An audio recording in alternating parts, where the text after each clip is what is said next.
Hello guys, nakabili naman kami ni Liam Pot ng palaka sa palengke kanina. So at lilinisan natin, tatanggalin natin ang kanyang balat para mas masarap. Pagkatapos natin matanggal ng balat, i-slicein na po natin ng katamtaman lang. Dahil kami lang naman ang kakain. Yan. Next, yan na po ang nalinis at na-slice na palaka. Iluluto na po natin. Diyan po yung ingredients. May kamyas, may bawang, luya, sili na haba at lasuna. Ay, sibuyas. Yan, gigisa na po natin ang ating palaka. Yan, init ang mantika. Ilagay na natin ang ating bawang.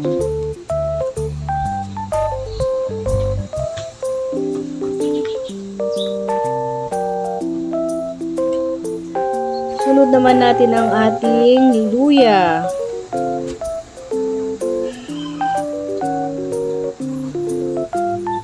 Halu-haluin natin. Sunod natin ang siling haba at sibuyas.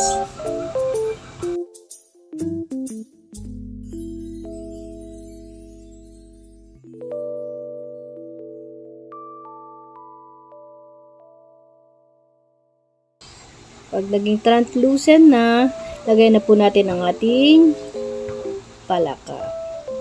Frog. Yan, halu-haluin natin.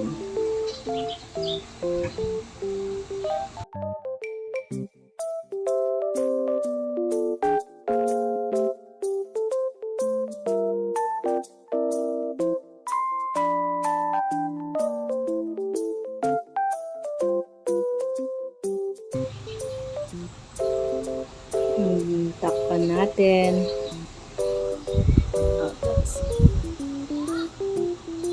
Yan na. Ilagay na natin ang ating pampalasa.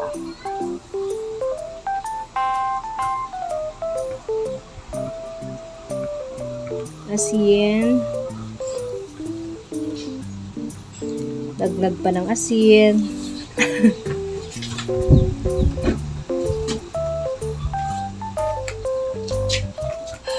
Paminta, tsaka ang at ihalo konti, tapos ilagay na natin ang ating magic syrup.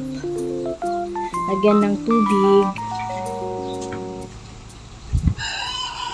Depende sa inyo kung ilang tubig ilagay nyo. Para sa akin, yan na ang tubig nyo. Tapos lagay ko na ang ating tanglad at ang kamyas na kinuha natin sa ating bakuran, pati yung tanglad. Takpan, hintayin maluto. At lagay na natin ang ating Coco Mama.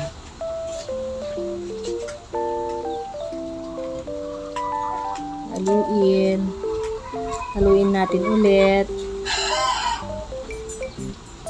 para yung gata ay kumalat sa ating niluluto. Takpan ulit at mamaya-maya na maluluto na, ilagay na natin ang ating dahon ng sili na kinuha ko ulit sa ating bakuran. Ayan. Okay, thank you for watching.